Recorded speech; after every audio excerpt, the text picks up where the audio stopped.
kristinna manna, hann kemur á skýjum himins. Það verður fagnaðar árið okkar.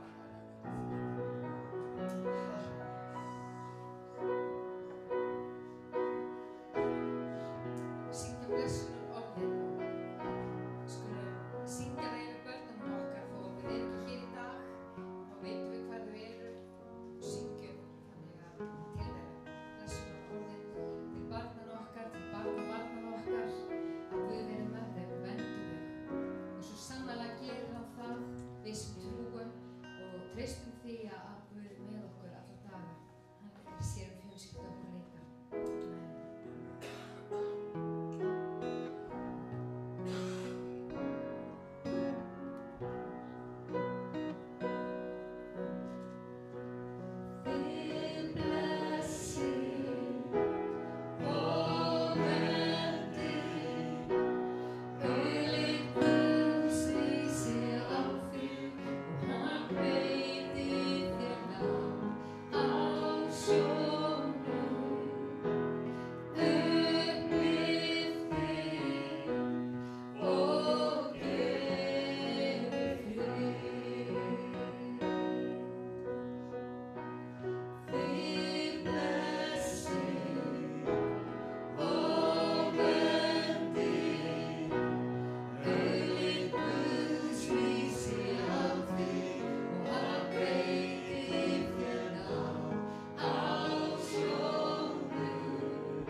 Fólki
Sæl.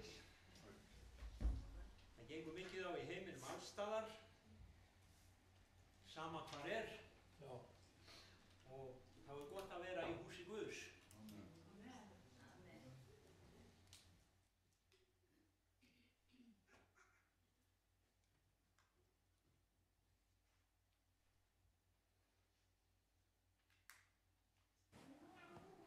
Það gekk líka heilmikið á í frumkirkjunni, en þeir komu saman samt. Það var sama hvað á gekk. Og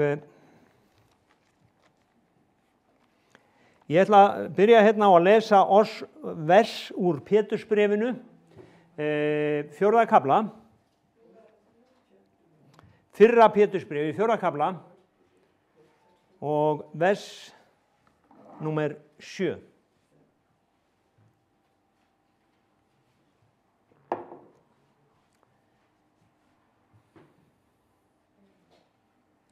Það segir endir allra hluta í nánd. Það margir sem halda það. Endir allra hluta í nánd, þetta svona, það fær mann aðeins til þess að skjálfa. En verið því gætnir og algáðir til bæna. Verið því gætnir og algáðir til bæna. Ef við lesum í enskri amplified þýðingu, ég ætla að lesa fyrst á ensku og reyna að koma því yfir á íslensku. Þá segir staying balanced and focused on the things of God. Það segir okkur að við getum verið í jafnvægi og við eigum að beina athyglinni okkar að því sem Guð að gera, en ekki endilega það sem menn eru að gera. En okkur hættir við því að fylgjast með því meira með því sem menn að segja, heldur en það sem Guð að segja. Og málið að Guð, hann talar alltaf frið til dýrkenda sinna.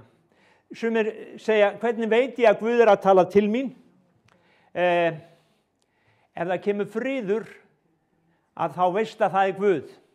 Þú skilur kannski ekki hvað hann segir, og ég nota svo oft líkinguna, þegar að móðir tekur barn í fangið og bara talar blíðlega, barnið skilur ekkert hvað mamma að segja, en barnið finnur friðinn frá mömmu. Og þess vegna á þessum dögum, þá trúi ég að það sé betra að hlusta á það sem Guð að segja, heldur en það sem menn eru að segja. Menn kom okkur alltaf í uppnám. Guð, hann gefur okkur alltaf frið. Þess vegna gott að taka tíma til þess að eiga samband og samfélag við Guð á hverjum einasta degi. Þú þarft ekki að koma í kirkju. Mér svo gaman, stundum kemur hérna fólk, þegar ég hérna á daginn, þá eru ferðamenn, þeir koma hérna inn og þeir setjast hérna inn í kirkjuna og já, þeir halda Guð sé frekar hérna heldur en einhver staðar annar staðar. Og kannski nærvera Guðs þar sem hann lofaður, það ekki rangt við það, en þú þarft ekki að koma inn í kirkjuhús til þess að tala við Guð. Jesús Kristus sagði að kirkjan, hún ætti að vera bænahús, og mín hvatning til okkar allra á þessum dögum, þegar endir allra hluta í nánd, og hann segir okkur að hafa gátt á okkur og vera algáð, og þetta andleg áminning. Það ekki verið að tala að vera hérna, jú, þú átt ekki vera fullur, það allt í lagi að segja það, en vertu samt algáður andlega, og hvatning mín að við gerum okkar heimili að bænahúsi fyrir Guð, vegna þess að hann þráir meira að tala við okkur heldur en oft við hann. Og í Sálmi 14:2, sem ég oft minnst á, þá segir að hann fylgist með okkur. Og hann segir að sá maður sem tekur sér tíma til að tala við hann, það sé vitur maður. Hann þarf ekki endilega að vera gáfaður eða menntaður, en hann vitur, af því að það að eiga samfélag við Guð ótti drottins upphaf viskunnar.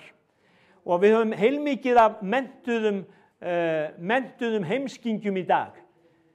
Ég segi það bara svona, það heilmikið af velmenntuðum heimskingjum, vegna þess að velmenntaður heimskingi, hann segir að Guð sé ekki til í fyrsta lagi, í öðru lagi, ef hann segir að Guð sé ekki til, þá segir hann, ég hef engan tíma til að tala við hann, ég hef annað betra að gera. Þess vegna segi ég að vitur maður, hann hlustar á það sem Guð vill við okkur tala. Og mér langar að tala nokkrar hliðar bænalífsins í dag. Vegna þess að ef við höfum einhvern tímann þurft að biðja, þá þurfum við að biðja núna og við þurfum að eiga samfélag við Guð. Jesús sagði að við ættum að biðja og þreytast ekki. Hann þekkti okkar eðli, hann vissi það að við ættum þessa tilhneigingu að þreytast og að hætta að biðja, og þess vegna sagði hann að við ættum að biðja og ekki þreytast. Við ættum jafnvel að halda áfram að biðja þegar við erum þreytt. Og ég var hérna á föstudagskvöldi að segja við fólkið að við eigum að lofa Guð þegar við erum þreytt. Við eigum ekki að lofa að bíða eftir einhverju tilfinningu, við lofum Guð bara alltaf, af því að við færum honum lofgjörða fórn. Fólk kemur og segir, hvernig var lofgjörðin? Hvaða fíflagangur það? Varst að færa lofgjörða fórn eða til hvers komst þú? Hvað varst þú að gera? Ef ég kem í kirkju þá kem ég til að lofa Guð, ég kem honum, mér alveg sama hvað þú ert að gera. Ég kem til að sjá Guð eins og Davíð í Sálmi 63, hann kom inn í helgidóminn og hann sagði, ég komin til þess að sjá Guð, og hann byrjaði að svipast eftir Guð. Þannig að lofgjörð ekki stemming, lofgjörð fórn sem að þegar þú opnar hjartaðið fyrir Guði, þú lofar hann þegar allt að hrynja. Páll og Sílas gerðu það, þeir lofuðu hann þegar þeir voru í fangelsi, þá var búið að berja þá, og þeir hefðu örugglega geta farið að tala pólitíkina, þessir vókistar og allt þetta, ég meina, en nei, þeir byrjuðu að tala við Guð og sögðu, Drottinn, við erum svo þakkláttir fyrir að við fáum að vera hér í fangelsi með þér. Svo byrjuðu þeir að lofsyngja Guði og vitið hvað gerðist? Málun snerust við, nú kom fangavörðurinn og hann beygði kné sín fyrir Páli. Þannig að þegar við færum Drottni lofgjörða fórn, þegar við biðjum, þegar húsið okkar bænahús, þá snýr Guð við kringumstæðum fyrir okkur. Hann kemur niður bara fyrir þig, til þess að snúa við þínum kringumstæðum. Þess vegna skulum við alltaf færa honum lofgjörðar fórn, og húsið hans, það bænahús fyrir allar þjóðir. Mér finnst svo fyndið þegar bænavika einhver staðar, fyrirgefiði, ég má hafa mína skoðun, og svo kemur á þessa bænastund, það allt gert nema biðja. Allt gert nema biðja. Það talað þetta, það einhver sem flytur erindi og það einhver sem flytur hitt, og það allt gert nema biðja, og þetta var bænadagur eða eitthvað. Sjáðu, ef við biðjum þá förum við bara á knén, eins og Eiríkur Ómega sagði, hann sagði ég byrja daginn og ég fer á knén í 1 eða 2 tíma þangað til ég er búin að fá mér gegnumbrot. Þá fæ ég mig kaffi. En hann fær sér ekki kaffi fyrir það komið gegnumbrot. Og þetta bæn. Þetta að eiga bænahús, að vera hérna, já, á hnjánum heima hjá sér. Sumum finnst þetta ægilega fyndið, öðrum finnst þetta ægilega mikil vitleysa, en Guði finnst þetta vera það viturlegasta sem þú getur gert. Og það finnst mér líka. Amen. Þannig að það eru nokkur vers hérna sem ég langaði að gefa okkur í Hebreabréfinu 11:6, segir að sá sem kemur fram fyrir Guð, hann verður í fyrsta lagi að trúa því hann sé til, í öðru lagi verður hann að trúa því, ef hann til, þá vill hann tala við mig, hann vill mæta því sem ég að biðja hann Hebreabréfið 11:6. Guð, hann vill mæta þínum þörfum. Hann skapaði þig, hann sá að þú var skapaður, hann skapaði fyrsta mannin og síðan var það koll af kolli. Þannig að hann hefur áhuga á sinni sköpun. Guð hefur áhuga á sínu fólki. Vissu það? Hann hefur áhuga á því sem þú ert að gera. Þannig að bæn, hún samfélag og tenging við Guð. Bæn samfélag og tenging við Guð. Og ég skrifaði niður hjá mér í morgun að Elía hann bað. Og þegar Elía bað, þá ringdi ekki 3,5 ár. Og svo bað Elía aftur, þá kom regn. Elía bað líka, í annarskipti þá kom eldur frá himni. Jesús Kristur, hann bað. Hann var bara heila nótt á bæn. Af hverju? Af því að Jesús Kristur, hann vissi það, hann átti ekki heima hér. Hann var að tala við föðurlandið. Hann var að tala við föður sinn. Hann var að hringja heim. Og hann var alla nóttina á bæn. Hann var tengdur.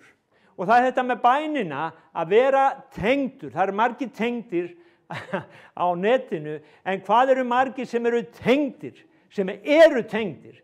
Og þeir jafnvel vita þegar Guð að tala, þeir heyra þegar Guð að tala. Það var einhver sem spurði mig hérna á föstudaginn, hvernig heyrum við í Guði? Sjáðu, þú heyrir ekki endilega, stundum kemur fólk, og ég man að það var einhver hérna sem kom hérna fyrir mörgum árum og hann sagði, nú skulum við taka stund, og það var eitthvað svona korter og það átti allir að heyra hvað Guð væri að segja. Ég heyrði bara nákvæmlega ekki neitt. Og sjáðu, af því að Guð, hann talar inn í and okkar. Hann talar ekki inn í endilega hugaðinn, hann getur gert það, en Guð, hann talar við okkur í andanum. Þannig að Guð, ég heyri stundum betur í Guð í sturtu heldur en í kirkju. Af því að, sjáðu, Guð, hann talar þegar honum sýnist, ekki þegar endilega þegar ég, ákalla, hann talar þegar hann vill við mig. Hann Guð. Ég þjónn hans. Amen. Ég líka barnið hans. Ég svo þakkláttur fyrir það. En bænin eitthvað sem við þurfum á þessum tíma að vera algáð, og við þurfum að huga að því sem hið efra, ekki vera svo mikið upptekinn af því sem að gerast í þessum heimi. Vegna þess að sama hvað að gerast, að Guð, hann, eins og maður segir á góðri íslensku, hann in control. Nei, ég fæ ekki strik hjá öllum fyrir það. Hann við stjórnvölin. Það betur íslenska. Amen. Þannig að það eru nokkur atriði í sambandi við bænina sem mig langaði bara að gefa okkur í dag, að Jesús Kristur, og sko bænalífið, ég hef sagt það ofta áður, að það eins og nýr heimur. Það eins og heimur, og það svona bæn, það alls konar bæn og beiðni. Þannig að ef þú ert tengdur, að þá bænaherbergi þitt alveg eins og bara verkfærasafnið mitt, eins og einhver sagði. Og ég á fullt af verkfærum, og ég nota verkfæri þar sem við á í það og það skiptið.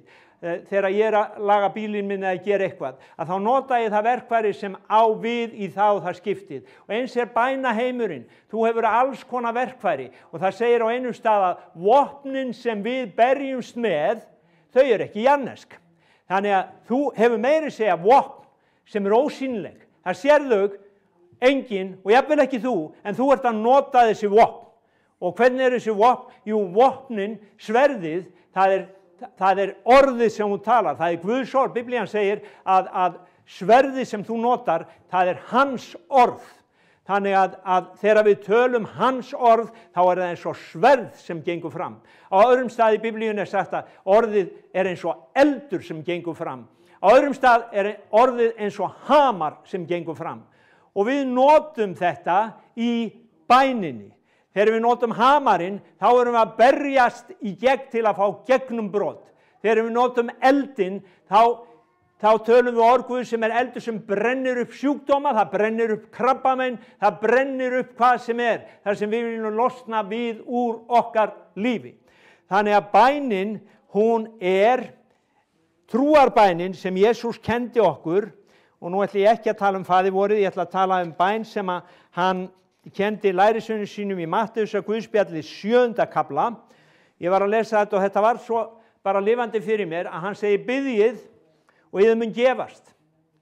Biðjið og yður mun gefast. Biðjið og yður mun gefast. Þú segir, já, það er ekki mín reynsla. Já, þá segir hann, það er af því að þú biður illa. Þú ert sjálfselskur, það er Jakobsbréfið, þú ert sjálfselskur og þú hugsa bara sjálfan þig að þess vegna öðlastu ekki. En hann segir, biðjið og yður mun gefast. Síðan segir hann, þannig að ef við erum að biðja, þá erum við að biðja til þess að fá sigur. Síðan segir hann, leiti og þér munu finna. Þegar fólk er að leita, þegar verið að leita fólki sem er týnt, þá er það ekki bara að leita, þú ert ekki bara að leita til að taka þátt, þú ert að leita til að finna mannin sem er í hættu. Og sem sagt björgunarsveiti þær hætt ekki fyrir maðurinn er fundinn. Það gera allt sem í þeirra valdi er til að finna viðkomandi. Og það er eins þegar við biðjum, þá gerum við allt sem við mögulega getum til að finna það sem við þurfum til þess að þjóna okkar Guði. Amen. Svo segir knýið á og fyrir yður mun upploki verða. Og já, við höfum upplifað það að fólk knýr á. Og hérna, það er góð saga síðan daginn, en ég ætla ekki að segja hana, ég er ekki búin að hafa leyfi fyrir því, þannig ég ætla að þegja. En hérna, ef við ætlum að knýja á, til hvers er þetta knýja á? Það er af því að þú vilt að það sé opna fyrir þér. Þú vilt ekki bara, já, kannski, stundum, ég veit það ekki, þegar maður hefur farið svona á góðri íslensku door to door og er að vitna fyrir fólki, þá, það er enginn heima, þau farið næsta hús. Ég veit ekki hvort þú eru upplifað það, ég hef upplifað það, að þá er ekki endilega að knýja á til þess að væri upplokið, ég var bara ánægð með að væri, svo setti ég bara ritið innum, svo bara báðum við fyrir Drottinn blessaðu viðkomandi og vona blessunin hittan þegar hann kemur heim.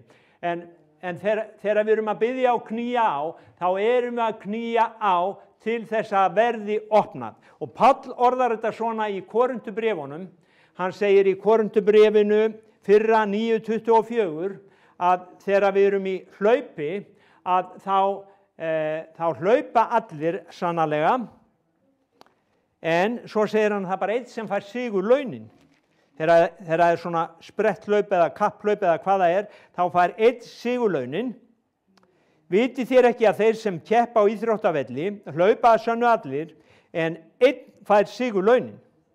Hlaupið þannig að þér hljóti þau. Amen. Þannig að þú ert að biðja, það fer ægilegi taugarnar á mig þegar einhver svona, kemur á bænastund og ég sé að hann er bara ekkert með og það er bara lapirnar hérna upp í loft og tyggjó og svona, hann er ekkert með. Hann er ekki með. Ef þú ert að koma, og það var gott það sem við gerðum í gamla daga, þá krupum við. Af hverju krupum við? Það er til að halda innbeitingu. Það er gott að krupa, af því að við erum að loka okkur út frá þessum heimi. Við erum að tengjast við heiminn hérna, hann er ekki endilega fyrir ofan okkur, Guð er hérna, en við erum að tengja okkur við okkar andlega heim. Amen. Þannig að þegar við biðjum, þá erum við að biðja til þess að fá svar. Og ég held oft þegar við biðjum fyrir sjúkum, þá erum við svo feimin. Og hérna, ég bara hugsa, þegar við báðum fyrir honum Alan Taylor hérna, að maður var svona, hann sagði ég hefði gert það í kærleika, en kannski vorum við aðeins svo kurteis. Við eigum bara, ef við viljum sjá eitthvað, þá eigum við bara að fara og öskra á manneskjuna. Er það ekki? Eða hvað? Nei, sjáðu þið stundum þegar þú kemur inn á krabbameinsdeild, þá er allir svona Af hverju er það? Af því að við erum að bera virðingu fyrir dauðan. Það er eins og fólk sé, já, hann er svo sjúkur, hann er svo veikur. Ef þú ber virðingu fyrir Guði, þá kemur þú bara blaðskellandi inn og segir halleluja. Guð, minn Guð, hann er miklu meira en krabbamein, hann er miklu sterkari, hann er ristu upp, komdu leið mér að biðja fyrir þér, leið mér að rista þig. Ok, þú getur drepið mannin, ok, þann deyr hvort þið er. En hvað ef að Guð læknar hann? Og nú hristi kona mín höfuðið, henni finnst þetta ekki sniðugt. Henni finnst þetta ekki sniðugt. En sjáðu til að það sem ég er að reyna að segja, að það er þetta sem Jesús er að segja, biðjið og þér munu öðlast, knýið á. Hann er að kenna okkur bæn, hann er að segja ekki vera feimin, ekki bera meiri virðingu fyrir dauðanum eða krabbamenninu heldur en fyrir Guðs orðið. Ef þú ber virðingu fyrir Guðs orðið, þá bara öskraðu það út, segðu bara Jesús, Jesús, Jesús, hjálpaðu mér, Jesús, hjálpaðu mér, Jesús, hjálpaðu mér, Jesús, Jesús, Jesús. Og verð að biðja eins og sá sem allar að hljóta sigur launin. Sjáðu, það er svo leiðilegt að vera að biðja alltaf og svo segjum við, já, læknaðist hann? Nei, já, það þýðir ekkert að biðja. Hann læknaðist ekki. Það þýðir ekkert að vera að þessu. Og þegar sáandi er komin inn, þá er alveg gott að hætta að biðja. Sjáðu, ef eitthvað gerði, ef við unnum ekki leikinn síðast, íþróttamenn, þeir halda alltaf áfram og þeir halda alltaf áfram að bæta sig og þeir segja, ok, ég vann ekki núna en ég er að gera þetta og ég vinn næst, ég ætla að vinna næst. Í fótboltanum, þeir töpuðu núna en þeir ætla að vinna næst. Í bænalífinu, ef við töpum, þá ætlum við að vinna næst. Amen. Getum við haft það, það er það sem Jesús er að kenna okkur. Biðjið og þér munuð öðlast. Leitið og þér munuð finna. Knýið á og fyrir yður mun upplokið verða. Halleluja. Svo eru það þessar bænir sem við biðjum og ég ætla að segja ykkur hérna sögu og við lásum þetta saman, ég og konan mín og ég spurði hana þegar ég var búin að lesa þetta, varst þú nokkuð að biðja fyrir 30 árum? En ég ætla ekki að segja meira núna. Ég ætla að lesa hérna í Lúkas, þetta er hann hérna Sakaría. Lúkas 1, mér fannst þetta svo flott hérna, að hann er æðsti prestur og þetta er á dögum Heródesar konungs. Ef við förum í Lúkasarguðspjall 5. vers, 1. kafli, skulum lesa þessa sögu, þetta er mjög flott saga bænina. Á dögum Heródesar konungs í Júdeu var uppi prestur nokkur að nafni Sakaría, af sveit Abía. Kona hans var og af Arons ætt og hét Elísabet. Þau voru bæði réttlátt fyrir Guði og lifðu vammlaus eftir öllum boðum og ákvæðum drottins. Þau áttu ekkert barn, því Elísabet var óbyrja. Vita allir krakka hvað er að vera óbyrja? Elísabet? Nei, sko, við vitum ekki hvað þetta er málið. Óbyrja er kona sem getur ekki eignast barn. Það er kallað óbyrja. Það er eitthvað að henni þannig að hún getur ekki eignast barn.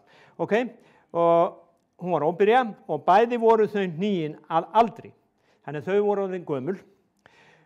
En svo var það að röðin kom að sveit hans og hann var að gegna þjónustu fyrir Guði og það féll í hans hlut, samkvæmt venju prestdómsins, að ganga inn í musteri drottins og fórna reykjelsi. Og þetta gerðu prestarnir í gamla sáttmála. Þeir fórnuðu reykjelsin í tjaldbúðinu eða musterinu fram fyrir drottni. Og það er þá sem honum, vers 11, birtist honum þá engill sem stóð hægra megin við reykjelsis altarið. Sakaría var hvert við þessa sýn, ótta sló á hann. Og auðvitað, það er líka hérna önnum kona sem sér engil og hann er allt í einu komin inn til hennar. Og ég sagði við Dísu, ég meina, hún hlýtur, það er María, hún hlýtur að hafa hrokkið í kúta, maður komin bara hérna inn. En Sakaría var hvert við þessa sýn og hann segir, engillinn segir hann, óttast þú eigi Sakaría, því að bæn þín er heyrð, Elísabet, kona þín, mun fæða þér son og þú skalt láta hann heita Jóhannes. Veit ekki hvort þið tókuð þess eftir þessu, bæn þín er heyrð. Hvað þetta tala, segir Sakaría, bæn mín heyrð. Hvað er að þér? Ég var ekki að biðja neitt. Sjáðu, þau höfðu beðið öruglega fyrir 30-40 árum barn. Og ég er alveg, sko, nú er þetta mín útlegging, þú mátt vera ósammála mér, þetta bara hitti mig þetta vers, bæn þín er heyrð. Og Guð, hann gleymir ekki bæn þinni sem hún baðst fyrir 30 árum. Þó að þú getur gleymt henni, þá gleymir Guð henni ekki. Og sjáðu, þau voru hætt að búast við því að fá svar. Og nú eru þau orðin gömul. Eflaust komin úr barneign og eins og Sara, en hann segir, bæn þín er heyrð og þú munt eignast son. Þú munt eignast, hvernig segir þetta? Elisabet, kona þín, mun fæða þér son og þú skalt láta hann heita Jóhannes. Mér fannst þetta svo, ég er búin að lesa hana kafla svo oft, en þetta bara hitti mig daginn þegar ég var að lesa þetta. Svo ég spurði Dísu, varst þú nokkuð að biðja fyrir 30 árum? Hvað? Af því að þá gæti það kannski komið núna. Hún sagði, nei, ég bað alveg örugglega ekki.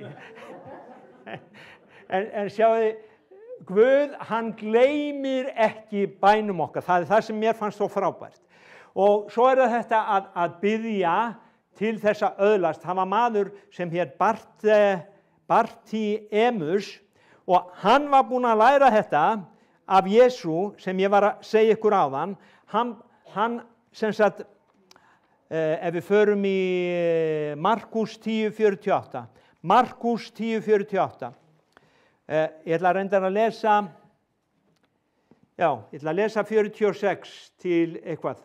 Þeir komu til Jerikó og þegar hann fór út úr borgin ásamt lærisveinum sínum og miklum mannfjölda, satt þar við veginn Bartimeus, sonur Tímeusar, blindur beiningamaður. Þegar hann heyrði að þar færi Jesús frá Nasaret, tók hann að hrópa, sonur Davíðs, Jesús, miskunna þú mér.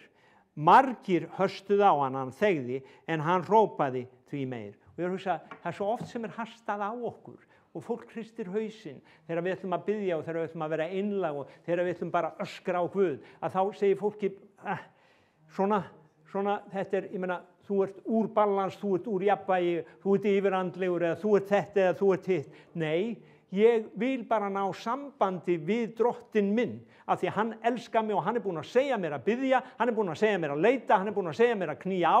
Bartimeus, hann sagði, hann hrópaði bara því Herra, hann sagði bara, Jesús, Jesús,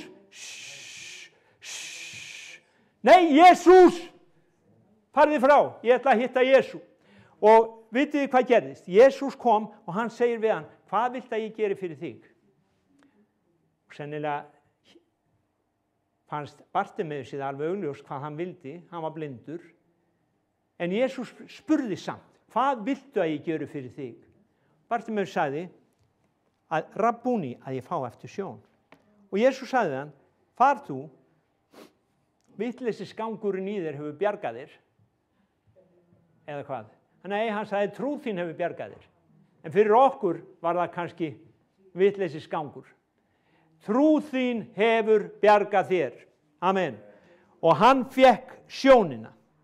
Þannig að þetta eru svona, þetta er hluti af þessu bænalífi sem við erum að tala um.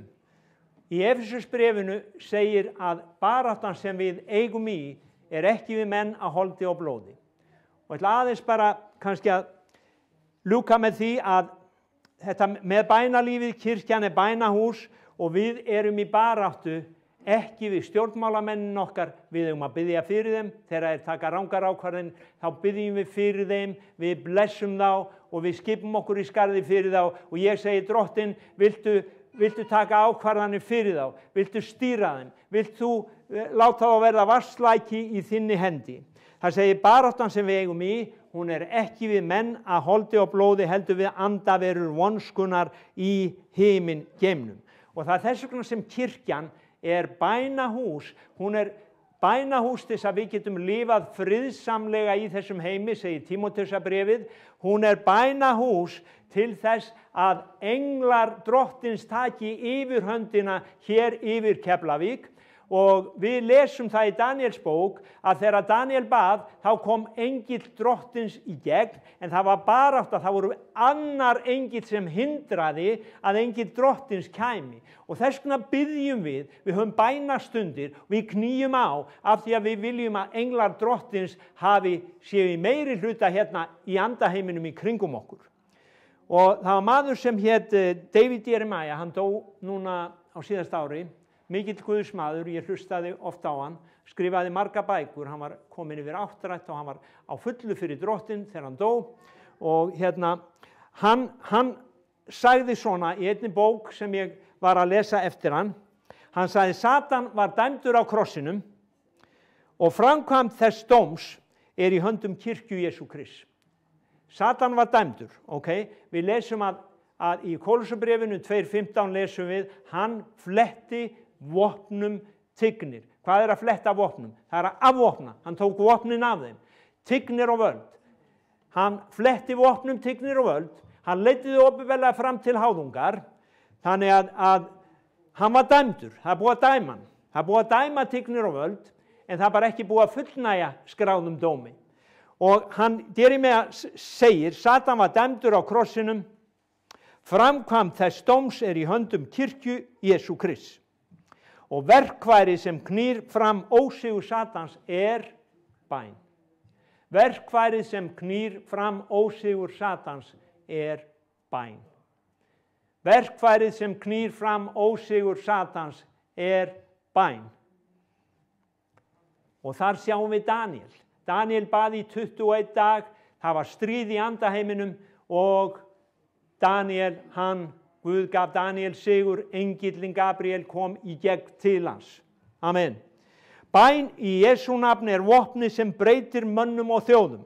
Bæn í Jesú nafni er vopni sem breytir mönnum og þjóðum. Jarneskir sigrar eru háðir himneskum sigrum. Þess vegna segjum við, hvað sem við bindum á jörðu, það er bundið í himni. Það sem við leysum á jörðu er leyst í himni. En það erum við sem þurfum að taka frumkvæði og við leysum. Við segjum við drottin, ég ætla að leysa þennan mann. Og hann leysir. Og ég talaði um daginn að uppfylling fyrirheitana er í bæninni. Og þá komum við aftur að þessu að þú segir kannski, já, það virkar ekki fyrir mig. Haltu áfram að leita þangað til þú finnur. Ef að íþróttamenn halda áfram, þeir eru stundum í neðstu deild, svo það eru kannski 8 deildir, svo fara þeir upp í 7. deild, 5. deild, þeir sem horfa á enska boltan skilja þetta, ég skildi það varla sjálfur, og svo fara þeir upp í aðra deild og svo kannski eftir 10 ára eru þeir konur upp í 1. deild. Og þá þurfa þeir að byrja kannski að sigra og fást við liðin þar. En hugsaði sko, ef við berum þetta saman, ok, við vorum að biðja, það gerist ekkert, höldum þá áfram, förum upp í næstu deild, leifum Guð að kenna okkur, ekki gefast upp, ekki segja að þetta virkar ekki. Það var Jesús sem sagði að við ættum að gera þetta, það er ekki ég sem er að segja, það var Jesús sem sagði, biðjið og þér mun öðlast. Er Jesús lygari? Nei. Við þurfum að taka þátt í hlaupinu til þess að sigra, sagði Páll. Við hlaupum til þess að fá sigur launin. Þannig að það er málið með bænina að við biðjum sama hvað. Við biðjum, þó það hafi ekki gerst í gær, þá biðjum við aftur og við höldum áfram þangað til við vinnum. Biðjið til þess að fögnuður yðar verði fullkomin, sagði Jesús Kristur. Ok, þannig að við erum bænahús, við sjáum okkar svæði, þannig að heima hjá mér er svona miði í hurðinni, það segir öryggisvaktað svæði og hérna, þegar djöflarnir koma hérna, þeir koma hérna að Hvítasunnu-kirkjunni í Keflavík, þá sjá þeir vaktað svæði, heyrðu við förum eitthvað annað. Það eru varmenn hérna. Jesús, ein hliðin á bænalífinu er í Jesaja 62, ég hef skipað varmenn á múra þína Jerúsalem, þeir skulu aldrei þegja. Sem segir okkur að við alltaf að halda áfram að biðja meðan við lifum. Þeir skulu aldrei þegja. Varmenn þýðir vaktað svæði. Varmenn þýðir vaktað svæði.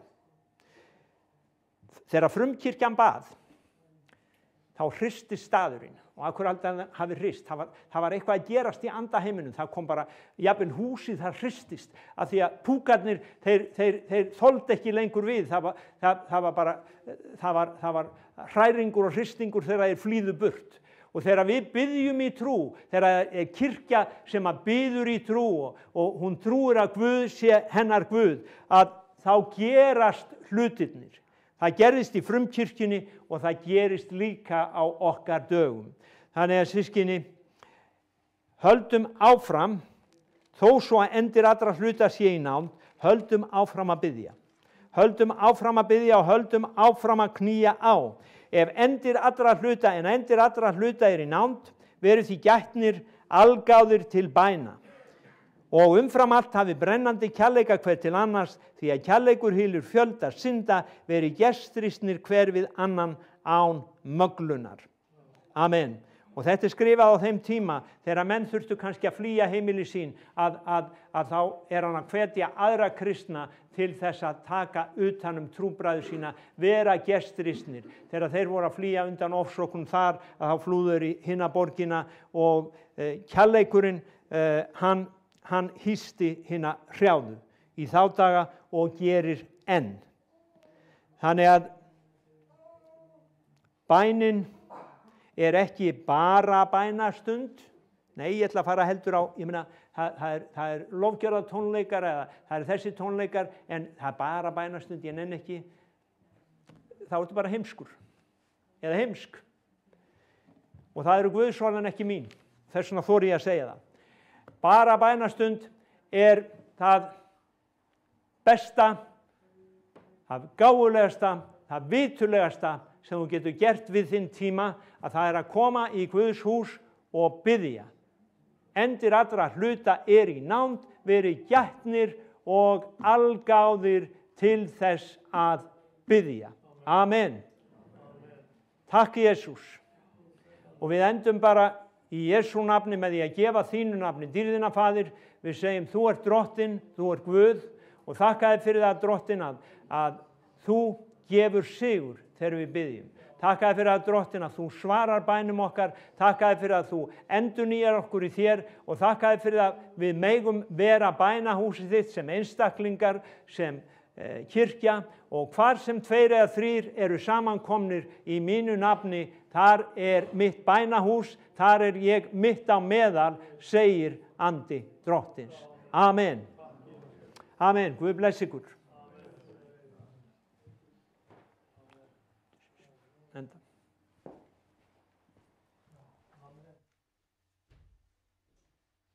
Við erum komin endi í þessara samverustundar og það að gera að við getum verið saman og beðið saman fyrir hvoru öðru. Það kom til mín þegar Silvan kom inn í salinn áðan. Hann frá Sýrlandi, kær bróðir, og mér þykir mjög vænt að geta sagt það við ykkur að í hans landi breiddist kristnin hraðast út. Það var í Sýrlandi sem við vorum fyrst kölluð kristin. En nú heyrum við fréttirnar frá Sýrlandi að það mikil ókyrrð í landinu. Langar til að við endum þessa stund með því að standa upp og biðja fyrir Sýrlandi.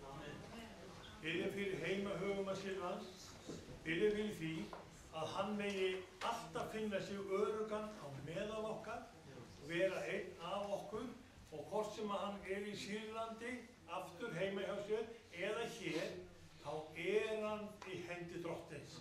Hann öruggur þar. Ég hann að veri. Drottinn minn, þakka þér fyrir mig. Biðja til þín, sem við enda þessa samverustund, elskaði Herra, og nefna Sýrland frammi fyrir þér. Nefna heimahagana hans Silvans, drottinn minn. Drottinn, þarna voru henni kristnu, fyrst nefndir kristnir, og nú veistu að það allt í uppnámi. Það ekkert morð og dráp og vondar fréttir þaðan, og við biðjum drottinn minn, að þú snertir við landinu. Þú gefur frið. Þú gefur nýja sýn. Þú gefur íbúinu, drottinn minn, náð til þess að megi sjá þig, líta til þín og gerast kristnir að nýju. Drottinn, bægðu í burtu morðöldu og erfiðleikun, drottinn minn, og leyfðu Guðs friði að koma inn í þetta land, og drottinn, láttu marga vera þar sem taka við þér, og þegar þú hrífur okkur upp til funda við þig í loftinu, þá það margir sem stíga þaðan upp og með okkur, drottinn minn, í Jesú nafni. Amen. Amen. Og náð Guðs og friður drottins veri yfir ykkur og með ykkur í Jesú nafni. Amen.